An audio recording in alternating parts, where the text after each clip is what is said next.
O evangelho de hoje é o evangelho de Mateus, capítulo 9, versículo de 1 a 8. Proclamação do evangelho de Jesus Cristo segundo Mateus. Naquele tempo, entrando em um barco, Jesus atravessou para outra margem do lago e foi para a sua cidade. Apresentaram-lhe, então, um paralítico deitado na cama. Vendo a fé que eles tinham, Jesus disse ao paralítico: Coragem, filho, os teus pecados estão perdoados. Então, alguns mestres da lei pensaram: esse homem está blasfemando. Mas Jesus, conhecendo os pensamentos deles, disse: Por que tendes esses maus pensamentos em vossos corações? O que é mais fácil dizer: os teus pecados estão perdoados? Ou levanta-te e anda? Pois bem, para que saibais que o Filho do Homem tem na terra poder para perdoar pecados, disse então ao paralítico: Levanta-te, pega a tua cama e vai para a tua casa. O paralítico então se levantou e foi para sua casa. Vendo isso, a multidão ficou com medo e glorificou a Deus por ter dado tal poder aos homens. Palavra da salvação.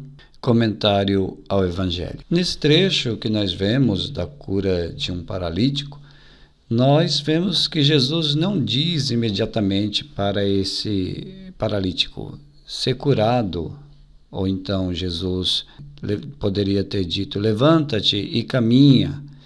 Mas não, Jesus disse: coragem, filho, os teus pecados te são perdoados. Qual o sentido disso?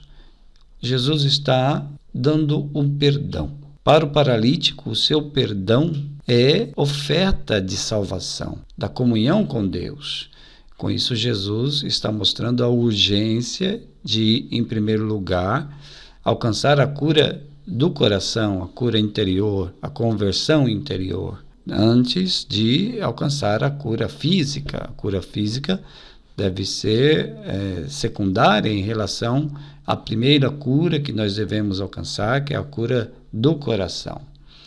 Os doutores da lei, vendo isso, eles protestam com veemência, porque eles achavam que Jesus estava assumindo uma prerrogativa exclusiva de Deus. De fato, só Deus perdoa os pecados. Como é que então, na cabeça deles, esse Jesus perdoa os pecados? Então eles acusam Jesus de blasfêmia. Este homem está blasfemando.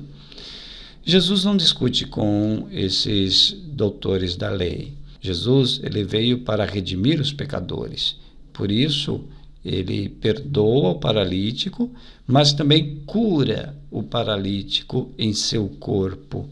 Isso é uma demonstração clara de que Jesus não é apenas um profeta, não é apenas alguém que passou ensinando a palavra, mas que Jesus é Deus que perdoa o pecado, mas também demonstra a cura daquele homem, mostrando assim que o reino de Deus é uma realidade presente em sua pessoa. Então nós devemos entender os milagres de Jesus como sinal da presença do reino de Deus sobre a terra. Então os milagres, eles devem ser interpretados dessa maneira, como um sinal de que algo maior está presente, que é o reino de Deus sobre a terra. O evangelho de hoje, então, tem duas palavras-chave, que é, de um lado, pecado e perdão, do outro, paralisia e movimento. De fato, se pensarmos que o Espírito de Deus é um sopro, é um dínamos, é o ruá, é o vento, sopro de amor que dinamiza a vida humana, colocando em movimento tudo o que precisa de reparação. Então temos que admitir que o pecado é a paralisia, é o contrário. Se o Espírito é o sopro, é o movimento, é o dínamos, então o pecado é o contrário, é a paralisia. E contra esse problema existe o perdão de Deus, que desobstrui, que coloca em movimento tudo aquilo que nos trava, tudo aquilo que nos mantém presos, tudo aquilo que nos faz ficar parados, tudo aquilo que nos prende. Hoje possamos então responder: que lembranças, quais são as situações, quais são as pessoas, os fatos, as recordações que me mantêm preso, que não me deixam caminhar? Que ofensas são essas que não me deixam seguir adiante? Que palavras, que gestos tiram os meus olhos da perspectiva de futuro, que eu estou sempre preso no passado, estou sempre ali como que chorando sobre as minhas percas. Jesus apresenta o perdão como remédio para tudo isso. Perdoar quem ofende, perdoar aqueles que me causaram mal, para eu poder me libertar, para eu poder caminhar. Seja o perdão que damos aos outros ou o perdão que devemos dar a nós mesmos. Às vezes nós nos prendemos a imagem nossas do passado. Nós reproduzimos no hoje comportamentos nossos do passado, nós repetimos erros do passado, e o perdão que vem de Deus para nós nos liberta para vivermos uma vida nova. E por outro lado, nós devemos nos perdoar também e assumir que podemos viver diferente e, portanto, pode ser diferente. Para nós não deve ter essa limitação do sempre foi assim, então vai ser sempre assim.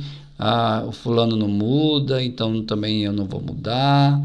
Não, nós temos que olhar para frente e almejar essa mudança, esse caminho novo que o Espírito de Deus nos proporciona. Peçamos isso na nossa oração, mantenhamos esse desejo de ser curados da nossa paralisia, seja sendo perdoado interiormente, seja curados para caminhar em uma vida nova. Glória ao Pai, ao Filho e ao Espírito Santo, como era no princípio, agora e sempre. Amém.